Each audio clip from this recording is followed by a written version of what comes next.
This evening I'm going to present to you a spiritual teaching that is basic to your self-knowledge, that has come out of the ages of Aries and Pisces and Aquarius. And this teaching regarding yourself is a universal teaching, a universal religion, if you will. It extracts the heart of truth, the penetrating mysticism that was discovered by all of the great revolutionaries of East and West. The restoration of our divine inheritance, the legacy of these ages, is what today restores us to that inner divinity and empowers us and enables us once again to walk 'neath our God and to contribute to the mainstream of everyday life, the light, in fact, a mighty river of life, as it becomes the moving together of the rivulets of consciousness of all of us. Today, then, we stand on a threshold of immense opportunity. We live in a period of unique astrological configurations that portend tremendous events. Astrological configurations that were there when Jesus Christ was born, when great innovations were made, and at the same time the most difficult soul testing and initiation.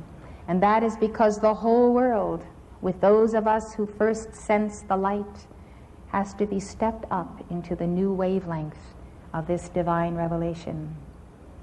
So I would like to begin at the beginning and tell you about the 3 levels of your inner divinity that we see on this chart. I would like to tell you that the freedom that we embody is the very means whereby there can be a golden age of Aquarius. I submit to you this evening that the dispensations of light and of God's attempt to restore to us the inner light in the past 4,000 years have been misconstrued or denied by Orthodox religion, East and West.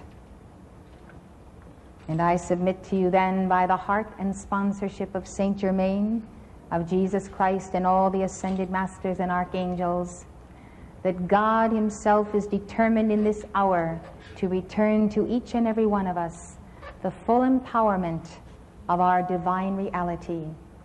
And if we take that and understand its science and run with it, we will see how immediately we can change the course not only of our lives, but of our entire planet.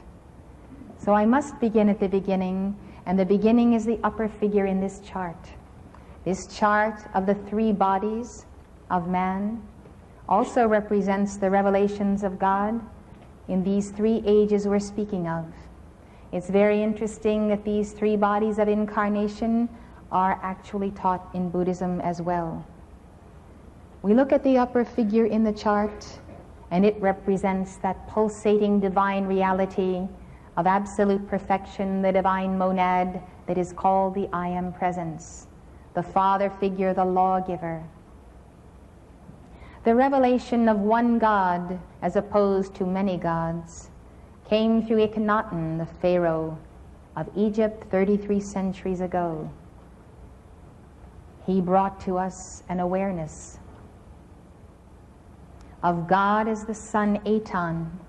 He drew the rays coming from the sun, ending in hands, signifying that there is one God, but many manifestations in form, and that we are extensions of that one. Moses identified the one God when he saw a bush that burned but was not consumed. And that is the beginning of the mystery of the divine fire that is burning in your breast in this very moment. It is the bush that burned but was not consumed, and the reality is that we are that bush. We are that physical vessel.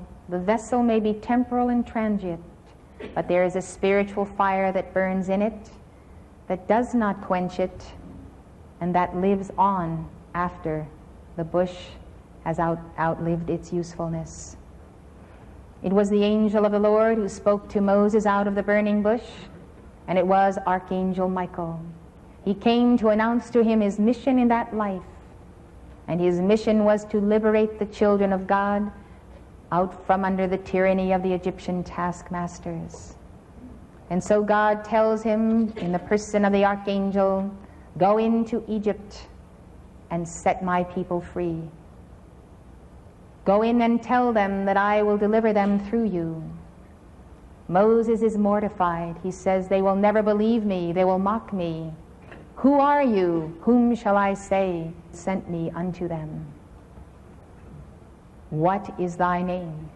Moses wants to know the name of God because he knows that it is the key to the identity of God and the key to his power. So God says to Moses, I am that I am. Tell them that I am hath sent you unto them. This is my name forever and my memorial to all generations. Whether we realize it or not, this was the most exciting moment in the age of Aries, because in that moment God restored to us a lost divinity.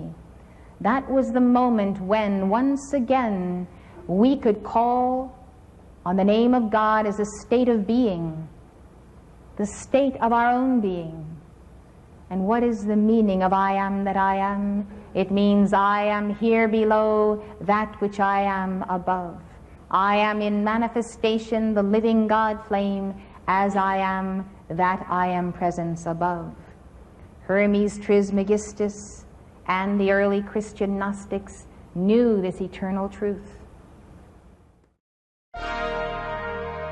The preceding lecture was given by Elizabeth Clare Prophet, world-renowned author and spiritual teacher.